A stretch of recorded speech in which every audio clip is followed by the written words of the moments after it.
सभी शिक्षक साथियों को नमस्कार। साथियों, टीचर्स प्लेस चैनल पर आपका स्वागत है। साथियों, एक कक्षा 5 एवं 8 की वार्षिक परीक्षा सत्र 2022-23 हेतु एक बहुत महत्वपूर्ण अपडेट आई है, जिसमें राज्य शासन द्वारा सत्र 2022-23 की वार्षिक परीक्षा हेतु पुनः पाठ्यक्रम जो रिवाइज्ड सिलेबस है वो जारी कर दिया गया है।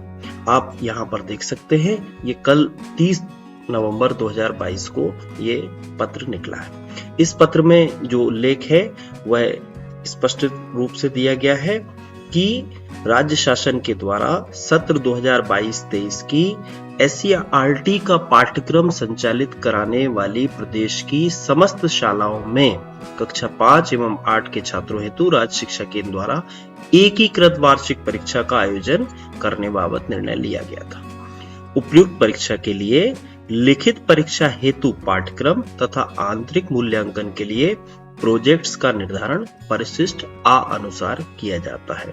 साथियों, यहाँ पर मैं आपको जानकारी देना चाहूंगा कि 12 सितंबर 2022 को जो वार्षिक परीक्षा के लिए जो पत्र राज्य शिक्षा केंद्र के द्वारा जारी किया गया था, उसमें यह स्पष्ट उल्लेख था कि 60 अंक की वार्षिक परीक्षा होगी और 20 अंक के आंतरिक मूल्यांकन के लिए प्रोजेक्ट्स होंगे, जिनका सूची पृथक से जारी करने के उसमें निर्देश दिए गए थे। और यहाँ पर साथ में यह भी कहा गया था कि रिवाइज्ड पाठ्यक्रम जो है जारी किया जाएगा। तो सत्र 2022-23 के लिए NCERT द्वारा विलोपित अध्याय या अंश मूल्यांकन में सम्मिलित नहीं किए जाएंगे। कौन कौन से अंश हैं हम देख लेते हैं। यहाँ पर अगर हम प्रथम जो कुल 27 पृष्ठ का यह पाठ्यक्रम है, जिसमें कक्षा 5 एवं 8 की वार्षिक परीक्षा हेतु इसे निर्धारित किया गया है। साथियों, इस पाठ्यक्रम में जो बताया गया है वो आप देख सकते हैं कि एक तरफ लिखित परीक्षा हेतु निर्धारित पाठ है और दूसरी तरफ आंतरिक मूल्यांकन हेतु सुझावात्मक प्रोजेक्ट कार्यों की सूची है।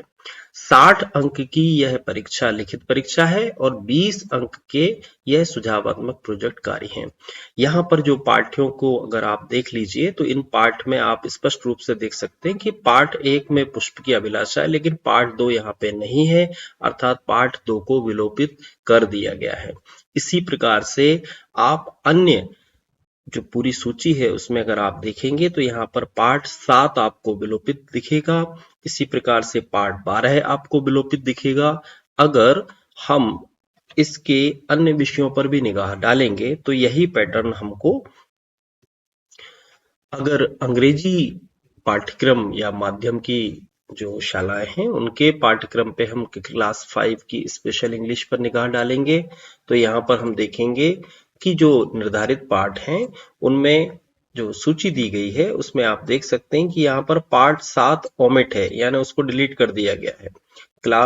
लेसन जो 6 है उसके बाद लेसन 7 यहाँ पे नहीं है, ऐसे लेसन नंबर 9 और 10 यहाँ पर नहीं है, लेसन नंबर 12 यहाँ पे नहीं है और इसके बाद लेसन नंबर 14 और 15 एंड 16 ये 3 पार्ट लेसन यहाँ पर नहीं है। साथ ही इस तरफ जो राइट हैंड साइड है यहाँ पर ये सुझावात्मक प्रोजेक्ट कार्यों की सूची है। इन प्रोजेक्ट कार्यों को हमें अपने बच्चों को दे करके और तैयार करवाना है, सब्जेक्ट वाइज तैयार करवाना है और यह शाला में रहेंगे। इन्हीं के आधार पर हम उन्हें जो है मार्क्स देंगे। अगर हम कक्षा 8 के सिलेबस पर अगर हम निगाह डालें तो आप देखिए कि हम यहाँ पर विषय हिंदी विशिष्ट भाषा भारती का जो पहले है हमारा विषय है, अनिवार्य विषय है, इसकी अगर हम यहाँ पर सिलेबस पर निगाह डालें तो लिखित परीक्षा हेतु प्रथम पार्ट, इसमें आप सूची देख लीजिए तो सूची में आप देखेंगे कि पार्ट 5 को यहाँ पर डिलीट कर दिया गया है। इसी प्रकार से यहाँ पर जो है पार्ट 12 को यहाँ पर डिलीट किया गया है। तो इस तरह से यह जानकारी है। आप इस 27 पेज की जो आपका जो पाठ्यक्रम है, इस पाठ्यक्रम को कक्षावार विद्यार्थियों को उपलब्ध कराइए। आप शिक्षक साथी इसका ध्यान से अध्ययन कीजिए और इसी प्रकार से वार्षिक परीक्षा सत्र 2022-23 की हमको तैयारी करना है। साथियों, यह थी बहुत महत्वपूर्ण अपडेट आप सभी के लिए। आने वाले समय में हम इससे संबंधित और वीडियो लेकर आएंगे। अगर आपको वीडियो पसंद आए तो चैनल को सब्सक्राइब अवश्य करें। बहुत बहुत धन्यवाद। जय हिंद, जय भारत।